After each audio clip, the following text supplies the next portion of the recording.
Good morning, lovelies. ZoëTwoDots here with some more Pokemon Go goodness for you, and today's video is on Baby League prep. That is right, everything you need to know about the Baby League, how to get involved, and what the heck is the Baby League, Zoe? Why is this a thing? Essentially, I'm sure a lot of you guys know that I've mentioned it before in previous videos, but I have played every single game ever, essentially, pretty much, in Pokemon since the Game Boy games, through DS, 3DS, onto the Switch now as well, and Pokemon Go 2. One of the things that I never was, like, I suppose even though it's an integral part of the game, I was never into competitive PvP or competitive battling. A main thing for me is that I'm really kind of picky with my favorite Pokemon, and I always get a little bit upset when like those really cute, sweet little Pokemon just kind of get outclassed by everything.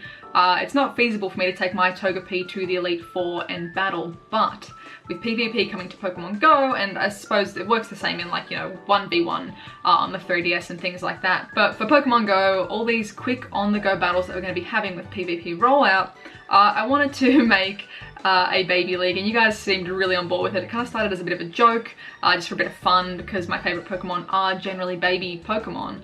But everyone was really interested. Let's get into a bit of a guide and how to for the Baby League. So first of all, the most common question I get is, you know, is Squirtle a baby if it's, you know, the first stage evolution? You know, can Pikachu be used in Baby League? What about like, you know, smaller and weaker type Pokemon? And it's not to do with the strength of a Pokemon. There's actually a specific definition in the Pokemon universe for what is a baby Pokemon. And these are Pokemon that cannot breed by themselves. So in main series games, after Generation 2, breeding was introduced, and baby Pokemon cannot breed. So for example, Pichu can't breed and make more eggs, but a Pikachu could. And a Raichu could. So it's a specific evolution stage. These Pokemon are the first in their line of evolutions. They cannot breed, and they must be able to evolve at least once.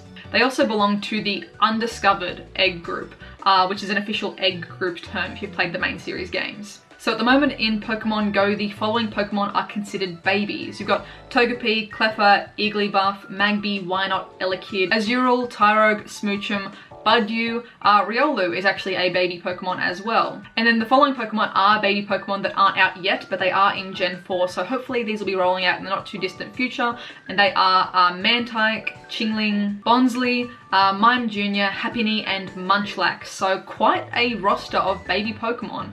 A lot of them really to get through, and a good little selection of Pokemon here. So I spent the last night and this whole morning, it's probably like 4 hours total, working on this mega infographic on Pokemon typings and Pokemon effectiveness, specifically to do with the Baby League. So we're going to kind of break that down and get into what Pokemon are going to be possibly the best and the worst in the Baby League. So for those of you who are a bit rusty on your type effectivenesses, you can always Google essentially type effective chart or type weakness chart and things like that. And there are so many online that I personally find absolutely impossible to navigate. Like there's just these crazy grids and lines everywhere.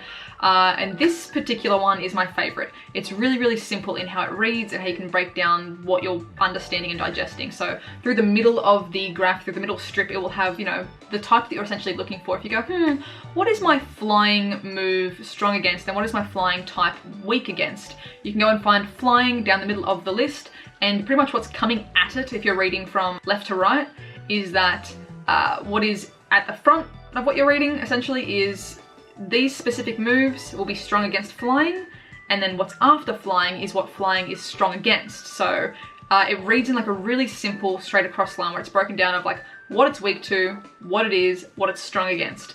That's kind of how I've formatted the little PvP Baby League guide as well, in that we have our main set of Pokemon down the middle. Like say if you want to know what Smoochum is weak to and strong against, you find Smoochum down the middle of the graph, and then before Smoochum, you'll see all the Pokemon with specific movesets that will be strong against Smoochum. And then after Smoochum, reading across that line, you'll be able to see what Smoochum is strong against with specific moves. So that's how this graph is broken down. If you guys do need help remembering type effectivenesses as well, I recommend just saving that image to your phone as a quick guide to reference, you know, just quickly jump into your folder, your image library, and have a look at, you know, what's type effective. I've been playing the game for 20 years. 20 years Pokemon has been in my life. I still refer to this chart. I still forget certain type effectivenesses sometimes, so it's not a shameful thing to forget. There's a lot of things to remember. So have that just saved to your phone. You can save it as your wallpaper or something for a quick access guide. So I also tried to break down my little infographic as well by type effectiveness. So Just because my Togepi is fairy type, it doesn't mean that it only has fairy type moves. So don't go into battle thinking, oh, they've got a Togepi, cool, it's a fairy, I'm not weak to fairy, let's go. There are a lot of factors with Pokemon having different types of moves. For example, Togepi having, you know, rock and flying moves as well, that could be super effective against your Pokemon that you thought was gonna, you know, not take damage from Togepi. So this infographic is broken down by move typing, not just the Pokemon's typing. Let's go into an example here. I've got my little Togepi in the middle in the gray here.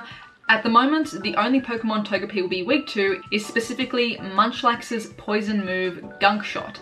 Now, Munchlax isn't out in the game yet, these things could change, but at the moment, this is what is in the data for Munchlax. One potential move is Gunk Shot. And that is the only move from a baby that Togepi will be weak to, is Gunk Shot from Munchlax. So I've kind of classified them by type. Gunk Shot's poison type, Fairy is weak to poison, so therefore Munchlax, good against Togepi. Then going into the next little bracket there, it'll be super effective against Tyrogue, Riolu, and Budju if it is using its Psychic type moveset.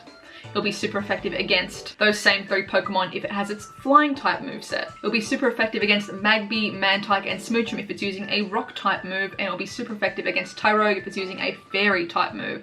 So that's how these are kind of broken down into categories. Now your Pokemon is only going to have 3 potential moves, 1 quick move and 2 charge moves, potentially only 1 charge move if your battle partner or yourself haven't decided to unlock the 2nd charge move. So at most, you're looking at your Pokemon being weak to 3 different potential typings of moves.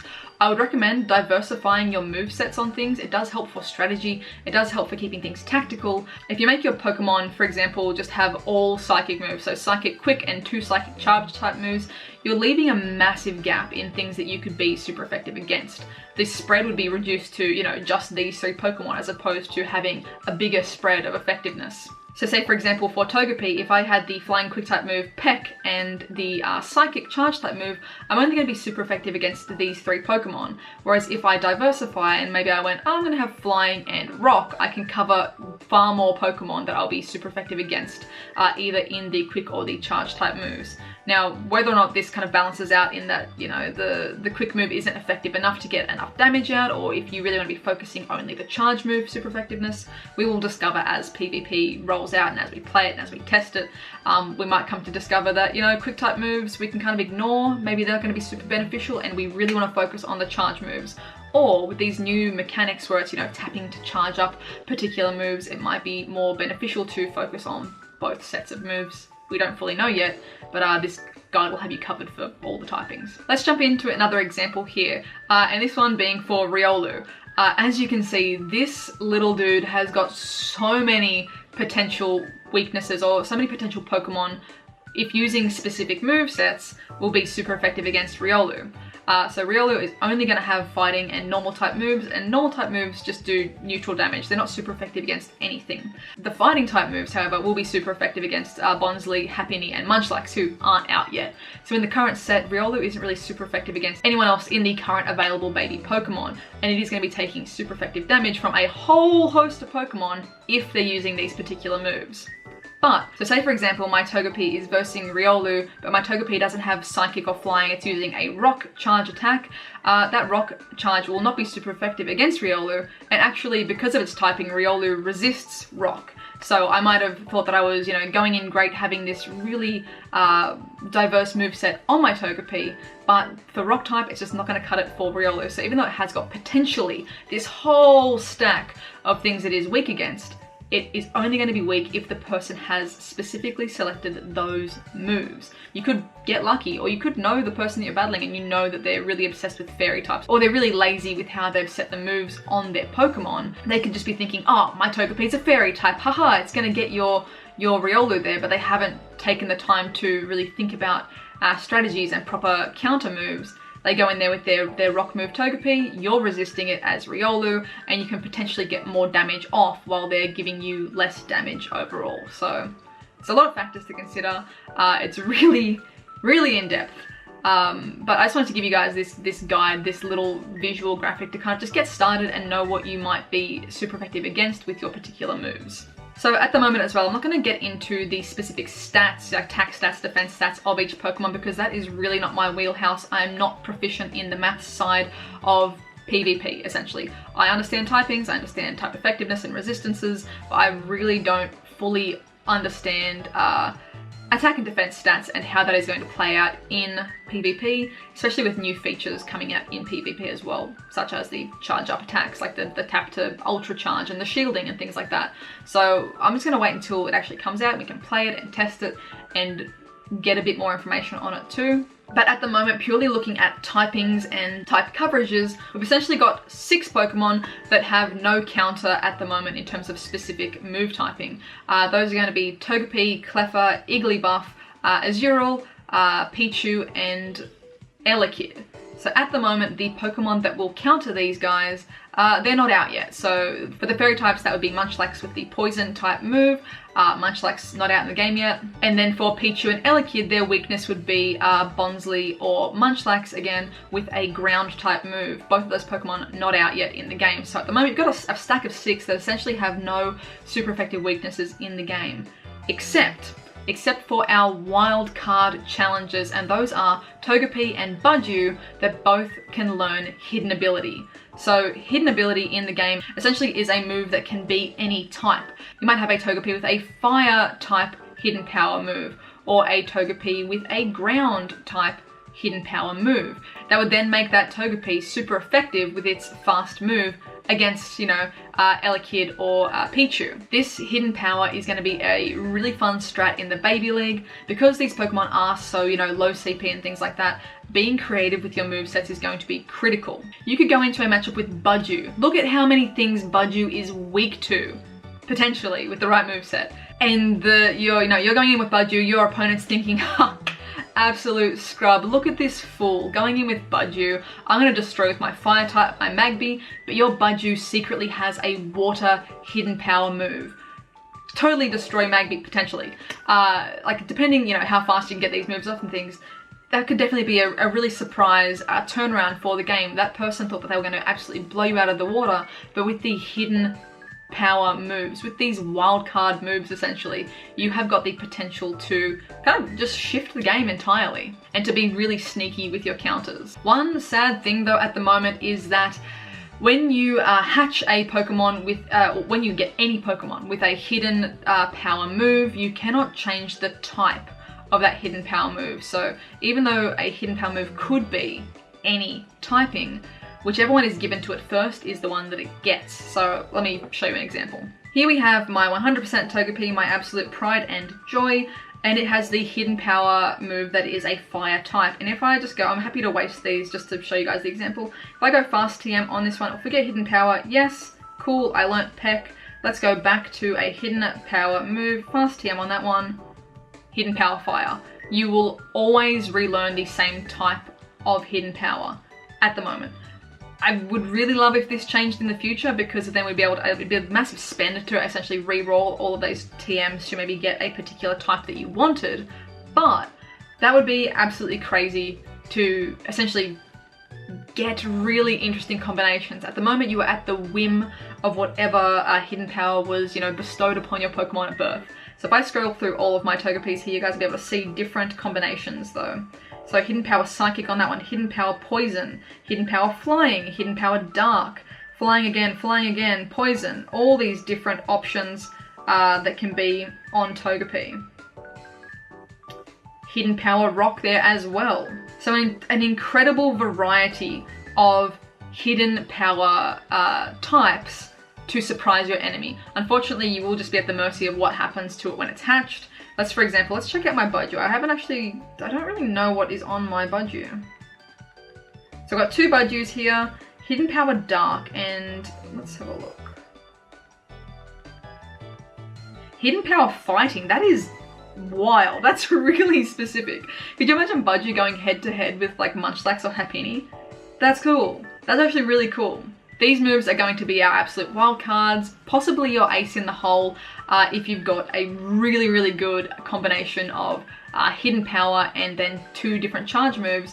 You could have essentially 3 different type effectivenesses and one that is just so out of the wheelhouse. One that is so... Who would have thought Budgie would have a fighting type move? but that is going to be the magic of hidden powers in Baby League. So to summarize guys, for Baby League, these are the Pokemon that you are looking at to be eligible for Baby League. Nothing else is going to qualify at this stage because it's not a baby. Just because it's small and weak or, you know, a first stage evolution does not mean it is a baby. These are your babies. The second and the only other rule that applies to Baby League is to just have fun. Like, to be honest, like, it's really supposed to not be too serious. Baby League is just for having fun with those Pokemon that just don't get enough love and attention. Like, sometimes you'll see a gym with babies in it for fun and it's kind of like, oh, it's really cute, look at that gym full of babies. They're not gonna last very long, except when people feel bad and don't want to hurt them. This is to kind of like have fun with these Pokemon that just don't get enough love and attention. They don't get to get out and tussle with the big boys in raids. We can finally have a bit of fun with them in PvP. So keep it light, keep it fun. Don't get too bogged down in the rules, but I'm really, really excited to see like how this all plays out, especially with hidden power moves. This is going to be wild. You might go in there thinking, look at my Togepi, Munchlax isn't out yet. Pfft, I've got no weaknesses. And someone rolls in with a Budgie or another Togepi that has, you know, Steel or Poison type moves and just decimates your Togepi. So I'm keen to see how it plays out. If you guys do want to get on my friends list as well, at the moment the only way to do so is through the Patreon, a specific tier on the Patreon support page. And I just want to say a massive thank you as well to all of the lovely Patreon peeps who have been supporting over the years, and especially over December and stuff. There's been a massive influx of you guys and I really appreciate it. Like, I know December is sometimes a time when people are, you know, tight on money, maybe putting money towards gifts for the family and things like that, or traveling and holidays. So I do appreciate you guys chucking $1 here or there, or those of you who have been crazy generous. I really appreciate the support. It goes towards making videos like this, for me to be able to put out videos exploring all over Australia, traveling as well, you know, covering the cost of... How you doing there? Slept a bit of a swim. Oh my goodness. The tripod, the gear, things like that we may need to upgrade in the future. I really, really appreciate it. It does mean a lot and I thank you for that. But yeah, if you don't want to get on the friends list, currently the only way to do that is through that tier in Patreon, just because it was getting really, really crazy to manage having so many people on the friends list. I will definitely in the future be just raffling away free spots on the friends list, but that will only be temporary, like maybe a couple of gifts here and there. Whereas as long as you're still a patron in that tier, I will keep you on that friends list. I'm going to set a cap. 50 people in that Patreon tier will be the max that I ever do. So with slots only ever opening up if someone stops becoming a patron. So if you're on the friends list right now, keep your eyes peeled, guys. I definitely am going to do some PvP versing you guys in live streams. For sure. Seriously, I'm so ready for that. It's gonna be so much fun to verse you guys. But all in all, let me know what you guys are feeling in terms of Baby League. Are you excited to use these little cuties? What sneaky strategies do you have in mind? Do you have an absolutely insane hidden power on one of your Pokemon? What are you most looking forward to in Baby League? I am also gonna make this little infographic. I'm gonna post it on Twitter and make it available through a download link. So if you wanna download like the high-res version, I will chuck a link in the description just for a Google Drive download for you guys as well. So peep that one. Thank you guys so much for watching. I hope you have a wonderful, wonderful morning, noon, night, whatever time it is for you. And I'll catch you guys in the next one. Bye.